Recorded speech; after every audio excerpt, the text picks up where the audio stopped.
할렐루야. 우리 옆 분들과 인사하실 때 찬양대 고백처럼 당신을 향한 하나님의 신실하심은 놀랍습니다. 이렇게 한번 인사하실까요?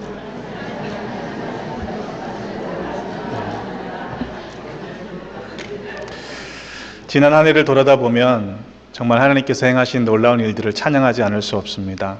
우리들의 삶의 평생에 그 신실하신 하나님이 날마다 경험되시기를 주님의 이름으로 축복합니다. 11월 마지막 주일이 되었습니다. 교회력으로 보면 오늘이 한 해의 마지막이 됩니다. 왜냐하면 교회력 가운데 대강절은 새로운 한 해를 시작하는 절기를 의미하기 때문입니다. 지난 한 해를 돌아보면 참 감사한 일들이 많았습니다. 반면에 아쉬운 부분도 적지 않습니다. 믿음의 성숙함을 보이라 라는 표어를 가지고 2017년도 이 새로운 한 해를 시작했는데 얼마나 우리의 믿음이 과연 성숙해졌는가 돌아보면 여전히 제자리를 맴돌고 있는 우리 자신의 모습을 보면서 부끄러운 마음도 드는 것이 사실입니다. 올해를 시작하면서 제가 제 믿음이 부족해서 새 가족 영접부장에게 그랬습니다. 올해는 새 교우들이 많지 않을 겁니다. 왜냐하면 일반적으로 교회 건축이 시작되면 기존 교인들 중에도 출석이 뜸해지는 것이 일반적인 일이기 때문입니다. 그러나 하나님께서는 올해도 신실하셔서 변함없이 새로운 가정들을 보내주시고 또 교회가 더욱 든든히 세워질 수 있도록 도우셨습니다. 이에 감사를 드리는 것이지요. 하지만 목사로서 죄송한 마음이 드는 것은 교인들을 세세하게 더 살피고 섬기지 못했다라는 생각 때문입니다. 때문에 오늘 함께 읽으신 말씀을 준비하면서 제게 더 다른 주보다 찔림이 되었습니다. 오늘 본문을 보면 하나님께서 직접 그 양을 찾으시겠다라고 말씀하십니다.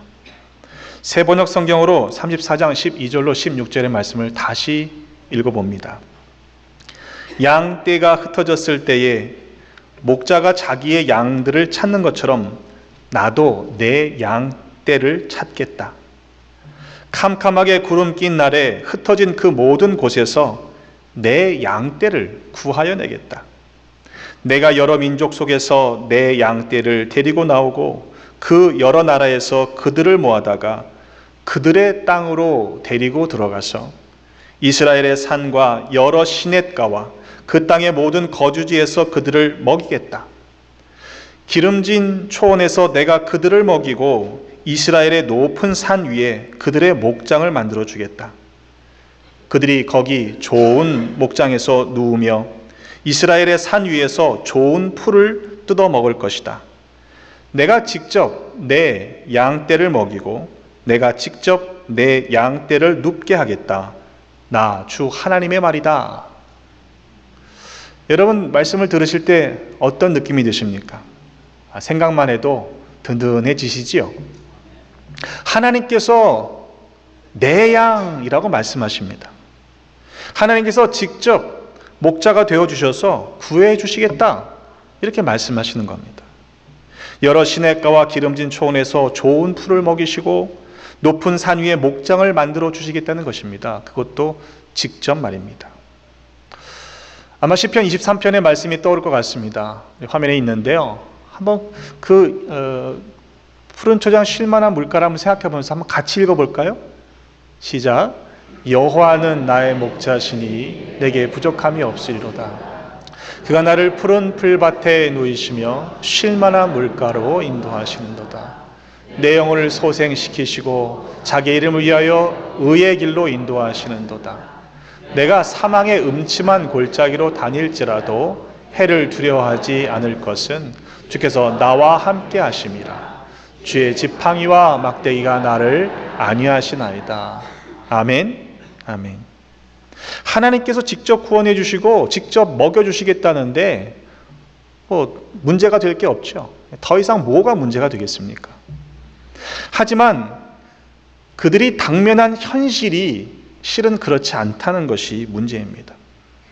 시편 23편의 말씀 가운데 시편의 기자가 당면하고 있는 현실은 아직 푸른 풀밭, 쉴만한 물가가 아니었던 것이죠.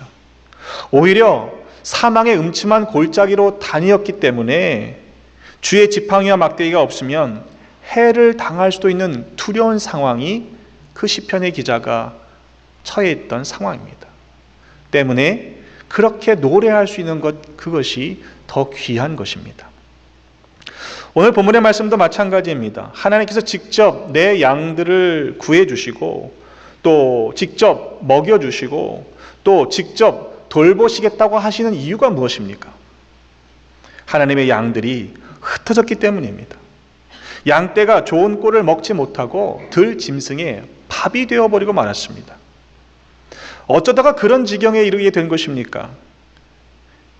보통 양들은 시력이 약해서요, 목자들의 음성을 듣고 쫓아가게 되어 있는데 목자의 음성을 잘 듣고 따르지 않았기 때문에 그 무리에서 떨어진 것입니까? 이사야서 53장 6절의 말씀에 보면 우리는 다 양 같아서 그릇 행하여 각기 제 길로 갔거늘 그랬습니다. 그러니까 그 말씀만 보면 지금 양떼가 그렇게 흩어지게 되어서 당하고 있는 고난의 이유가 양들에게 있다 볼 수 있는 것이죠. 하지만 오늘 읽으신 성경 말씀은 그렇게 이야기하지 않습니다. 분명히 목자들에게 선포되고 있는 말씀이기 때문에 그래요. 읽지는 않았습니다만 34장 1절로 2절의 말씀을 보면 여호와의 말씀이 내게 임하여 이르시되 인자야 너는 이스라엘 목자들에게 예언하라. 그들 곧 목자들에게 예언하여 이르기를 주 여호와께서 이같이 말씀하시되 자기만 먹는 이스라엘 목자들은 화 있을진저 목자들이 양떼를 먹이는 것이 마땅하지 아니하냐? 이렇게 말씀하십니다. 그 말은 바꿔보면 목자들이 목자 역할을 하지 않았다는 이야기입니다. 지금 이스라엘이 흩어져 당하고 있는 고통의 이유가 목자들 때문이라는 것이에요. 여러분, 선한 목자라면 양떼들을 잘 돌보는 것이 마땅한 일입니다. 목자가 선하다면 양떼를 지키기 위해서 어떤 위험도 감수해야 되는 것이 그게 당연한 거 아닙니까? 반면에 사꾼 목자는 그렇지가 않습니다. 사꾼 목자는요, 자기의 이익을 먼저 챙깁니다. 자기 목숨이 위태롭게 되면 돌보던 양떼들도 버리고 도망가게 됩니다. 왜냐하면 양이 자기 양이 아니잖아요. 또 그 양떼들을 돌보면서 받는 삭시, 내 목숨을 걸고 지켜야만 할 정도의 가치를 보장받지 못하기 때문입니다. 그래서 요한복음 10장 11절로 12절에 예수님께서도 이렇게 말씀하셨습니다. 나는 선한 목자라. 선한 목자는 양들을 위하여 목숨을 버리거니와 사꾼은 목자가 아니요 양도 제 양이 아니라. 이리가 오는 것을 보면 양을 버리고 달아나나니 이리가 양을 물어가고 또 해치느니라. 그렇게 말씀하셨던 것이죠. 그런데 오늘 본문의 말씀을 보면요, 그것보다 상황이 더 열악합니다. 양들을 돌보기는커녕 양들을 잡아먹습니다. 자기들의 배를 채우는 목자들이었던 것입니다. 34장 3절로 6절의 말씀을 보면 너희가 살찐 양을 잡아 그 기름을 먹으며 그 털을 입되 양떼는 먹이지 아니하는도다. 너희가 그 연약한 자를 강하게 아니하며 병든 자를 고치지 아니하며 상한 자를 싸매주지 아니하며 쫓기는 자를 돌아오게 하지 아니하며 잃어버린 자를 찾지 아니하고 다만 포악으로 그것들을 다스렸도다. 목자가 없으므로 그것들이 흩어져서 모든 들짐승의 밥이 되었도다. 내 양떼가 모든 산과 높은 맷뿌리에마다 유리되었고 내 양떼가 온 지면에 흩어졌으되 찾고 찾는 자가 없도다. 이렇게 말씀하십니다. 사실 그들은 목자가 아니었던 것이죠. 양들에게는 목자가 없었던 것입니다. 그래서 하나님께서 내가 직접 너희들의 목자가 되어주겠다 나서고 계시는 것이죠. 7절로 8절에서도 거듭 목자들에게 말씀하십니다. 그러므로 목자들아 여호와의 말씀을 들을지어다. 주 여호와의 말씀에 내가 나의 삶을 두고 맹세하노라. 내 양떼가 노략거리가 되고 모든 들짐승의 밥이 된 것은 목자가 없기 때문이라. 내 목자들이 내 양을 찾지 아니하고 자기만 먹이고 내 양떼를 먹이지 아니하였도다.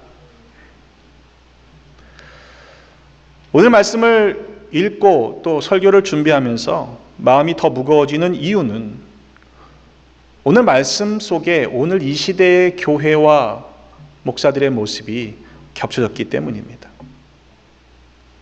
하나님께서 에스겔 선지자를 통해서 말씀하신 그 시대와 오늘 우리가 살아가는 이 시대가 그리 다르지 않기 때문이죠.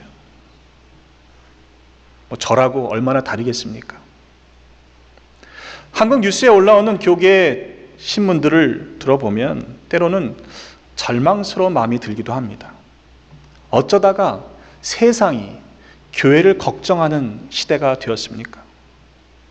그런데도 교회 안에서는 오히려 그게 뭐가 문제가 되겠냐? 괜찮다. 걱정할 필요 없다. 라고 하는 전체적인 분위기가 실은 더 안타까운 것이죠. 대부분 아시겠습니다만 한때 한국의 새벽 예배를 대표하는 한 초대형 교회 목사님이 은퇴하면서 아들에게 세습하는 일들을 강행했습니다. 그 일을 위해서 교회 법을 무시하는 것은 이젠 일도 아닌 시대가 되어버렸습니다. 또 아들은 그것이 하나님의 뜻이라 라고 받아들이더라고요. 저는 혹시나 했습니다. 혹시나 했던 작은 기대마저 무너지고 말았습니다. 만일 아버지 목사님이 그러자 하셨더라도 아들이 그건 아니지 않습니까? 라고 거절하는 게 맞는 것 아닙니까? 혹 아들이 아버지 그렇게 좀 해주세요 라고 요청한다고 했을 때 아버지가 무슨 소리냐 하며 엄히 꾸짖었어야 되는 것 아니냐 이 말입니다. 아닌 것은 아니라 거부하는 것이 마땅한 일이죠. 하지만 우리가 당면하는 현실은 그렇지가 않다는 것입니다. 그런데 그 문제가 과연 저들만의 문제일까요? 우리 안에는 그런 모습이 혹 숨어 있지는 않느냐 이 말입니다. 한국의 한 방송사 뉴스에서 그 사건을 보도하면서 마지막에 브리핑을 하는데 인용한 이야기입니다. 그 이야기가 우리의 기독교인들의 오늘날 민낯을 드러내는 것 같아서 부끄러웠습니다. 인용한 구절은 이렇습니다. 미국 상원의 채플 목사였던 리처드 헬버슨 목사님은 이렇게 말했습니다. 교회는 그리스로 이동해서 철학이 되었고 로마로 옮겨가서는 제도가 되었다. 그 다음에 유럽으로 가서는 문화가 되었고 마침내 미국으로 왔을 때 교회는 기업이 되었다. 그리고 한국으로 가서 대기업이 되었다. 부정할 수가 없더라고요. 한국교회가 커다란 성장을 경험하긴 했습니다. 그런데 과연 그것을 부흥이라고 말할 수 있느냐 하는 것은 우리가 다시 생각해 봐야 할 문제입니다. 왜냐하면 소위 교회의 성장학이라고 하는 근거에 의해서 교회가 80년대, 90년대에 부흥을 했는데 그게 부흥이냐는 거죠. 그 교회의 성장학의 근거가 경영학의 원리이기 때문에 그렇습니다. 기업을 운영하고 관리하는 원리가 교회의 기준이 되어버렸다면 더 이상 교회는 교회라고 말할 수 없는 것입니다. 만약 그렇다면 교회는 기업으로 전락하고 말은 것이지요. 우리는 어떻습니까? 우리가 우리 교회를 이야기할 때 교인이 몇 명이요? 재정이 얼마요? 이 지역에선 가장 많이 모이는 교회입니다 라고 말한다면 그것이 먼저 튀어나온다면요 우리도 그렇게 다르지 않다는 이야기가 될 것입니다. 에이드 윌슨 토저 목사님은 이렇게 말했습니다. 오늘날 교회에서 성령이 떠나가시더라도 우리가 하는 일의 95%는 계속될 것이고 아무도 그 차이를 알아채지 못할 것이다. 그러나 만약 초대교회에서 성령이 떠나가셨더라면 초대교인들이 하던 일의 95%는 중지되었을 것이고 모두가 그 차이를 알아챘을 것이다. 좀 심각하게 생각해 봐야 할 문제입니다. 과연 우리 교회는 어떠한 교회인가?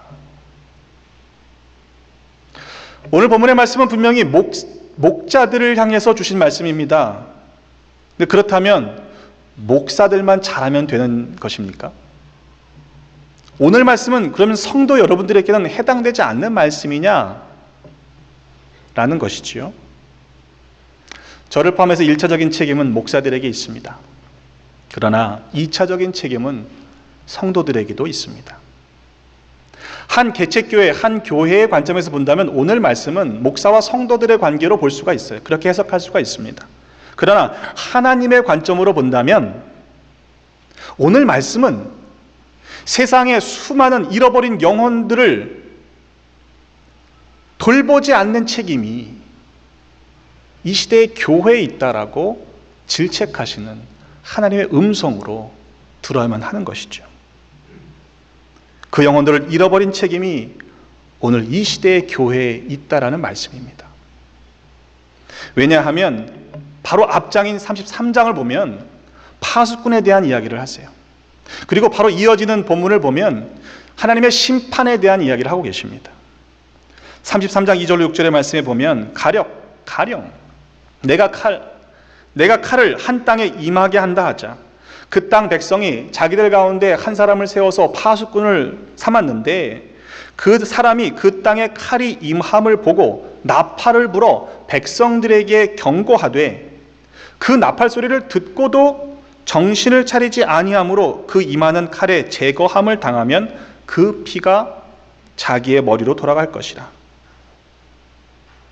그러나 칼이 임함을 파수꾼이 보고도 나팔을 불지 않아서 백성에게 경고하지 아니하므로 그 중에 한 사람이 그 칼에 죽게 되면 그 사람은 자기 죄악 때문에 죽는 거지만 그 죄의 값을 파수꾼에게 묻겠다라고 말씀하십니다. 그 말을 오늘 이 시대의 교회, 우리 교회에 적용해 본다면 과연 우리는 하나님의 심판에 대해 경고하는 파수꾼의 사명을 제대로 감당하고 있는가 물어야 한다는 것이죠. 최근에 일어난 현상은 아닙니다만 몇 년 됐어요. 한국에 보면요, 이민교회도 그렇습니다만 가나안 교인들이 많답니다. 이게 사회적인 용어가 될 정도니까 적은 수는 아니라는 말입니다. 근데 이 가나안 교인들이 어떤 교인이냐면요, 교회에 안 나가는 교인들을 거꾸로 읽으면 가나안이라 이렇게 한다는 거예요. 근데 여러분, 이게 웃을 일이 실은 아닙니다. 정말 예배를 드리고 싶어도 드릴 수 없는 환경이기 때문에 자기의 가정을 열어 하나님을 예배하는 가정교회의 이야기가 아니에요. 많은 교인들이 교회를 떠나는 이유가 우리 교회의 책임이라는 것입니다. 물론 교회 공동체에 속하지 않고도요, 자기 믿음 생활을 할 수 있습니다. 저는 그렇게 생각해요. 하지만 그것이 교회는 아닙니다. 교회는 그리스도의 몸을 이루는 공동체이기 때문에 그래요. 혼자서도 예배 드릴 수 있으니까 뭐가 문제냐? 이렇게 말씀하실 수 있습니다. 네, 혼자서도 예배 드릴 수 있습니다. 그러나 혼자는 온전해질 수 없어요. 우리 조금 전에 간증한 최재열 청년이 종교학 박사과정 중에 있거든요. 게인스빌에서 매주 교회를 내려옵니다. 근데 공동체의 중요성을 쉐어하지 않았어요? 문제는요, 교회가 아니에요. 교회가 그리스도의 몸, 진짜 교회가 되지 못하게 하는 우리들이 문제인 것이지 교회가 문제가 아니라는 겁니다. 주님의 교회가 진짜 교회라면 세상을 구원하고도 남음이 있어야 한다는 것이죠. 청년부 주간 예배로 드리고 있습니다. 우리 그렇게 이야기하지 않습니까? 우리 청년들을 보면 마음이 좋잖아요, 그죠? 그리고 청년들에게 미래가 있구나 이런 말들을 합니다. 근데 저는 그 말이 틀렸다고 생각합니다. 왜냐하면 그들의 미래를 결정짓는 건 어른들에게 있기 때문에 그래요. 어른들이 모범적인 신앙생활의 삶을 살지 못하면 청년들이 뭘 보고 배우겠냐 이겁니다. 우리가 청년들을 바른 신앙인으로 세워갈 수 있는 본이 되는 신앙인이 되어야 한다는 것입니다. 다른 측면에서 저는 과연 우리 자녀들이 10년, 20년, 30년 후에 장년이 되어 교회를 이끌어갈 주축이 되었을 때 그들을 이끌어갈 수 있는 영적인 리더는 과연 잘 준비되고 있는가 질문해야 된다고 생각이 들어요. 근데 오늘날 이 시대의 신학 교육의 현실은요, 참 안타깝습니다. 저도 여전히 젊지만 20여 년 후면 은퇴합니다. 우리들의 자녀는 과연 누가 키울 것인가, 누가 인도할 것인가 고민해야 되고 지금 뭔가 해야 되는 거예요. 물론 하나님께서 친히 직접 목자가 되어 주십니다. 그러나 그렇다고 해서 우리가 양들을 잃어버린 것에 대해서 아무 책임이 없다 말할 수 없는 것입니다. 마태복음 5장 13절 16절의 산상수훈의 말씀 가운데 예수님께서 이렇게 말씀하십니다. 너희는 세상의 소금이니 소금이 만일 그 맛을 잃으면 무엇으로 짜게 하리요? 후에는 아무 쓸데없어 다만 밖에 버려져 사람들에게 밟힐 뿐이니라. 오늘날 이 시대의 교회가 사람들에게 밟히고 있는 이유가 맛을 내지 못하는 소금이기 때문은 아닌가? 라는 이야기예요. 너희는 세상의 빛이라 산 위에 있는 동네가 숨겨지지 못할 것이요 사람의 등불을 켜서 말 아래 두지 아니하고 등경 위에 두나니 이러므로 집안 모든 사람에게 비치게 하느니라. 이같이 너희 빛이 사람 앞에 비치게 하여 그들로 너희 착한 행실을 보고 하늘에 계신 너희 아버지께 영광을 돌리게 하라. 우리가 진정한 교회가 되면 그리스도의 몸 거룩한 공동체를 이루어가면 우리를 통해 하나님께서 영광 받으시게 된다는 이야기입니다. 여러분, 세상을 향한 교회의 사명을 회복하십시다. 우리를 먼저 부르신 하나님의 목적을 잊지 마십시다. 열심히 모여야 돼요. 근데 모이는 교회로 끝나버리면 그건 온전한 교회가 아닙니다. 왜냐하면 세상 속에서 살아가야 할 사명이 더 많기 때문에 그래요. 하나님께서는 세상을 구원하시기 위해 친히 이 땅에 오셨습니다. 예수께서는 승천하시기 직전 우리들에게 이 땅에 오신 세상의 영혼들을, 이런 영혼들을 구원하라 하시는 그 거룩한 사명을 맡겨주셨습니다. 세상 속에서 거룩한 하나님의 백성으로 살아가야 할 책임이 우리에게 주어진 것입니다. 모이는 것으로 끝나는 것이 아니라 흩어진 삶 속에서 여러분이 처소처소에서 흩어진 교회로 살아가야 하는 책임이 있는 것입니다. 여러분, 이제 교회력으로는 한 해가 저물어 갑니다. 그리고 주님의 오심을 기다리며 준비하는 대강절을 정점으로 또 다시 새로운 한 해를 맞이하게 됩니다. 여러분의 새로운 한 주 그리고 새로운 한 해를 어떻게 살아가시겠습니까? 하나님께서는 결국 찾고 찾으실 것입니다.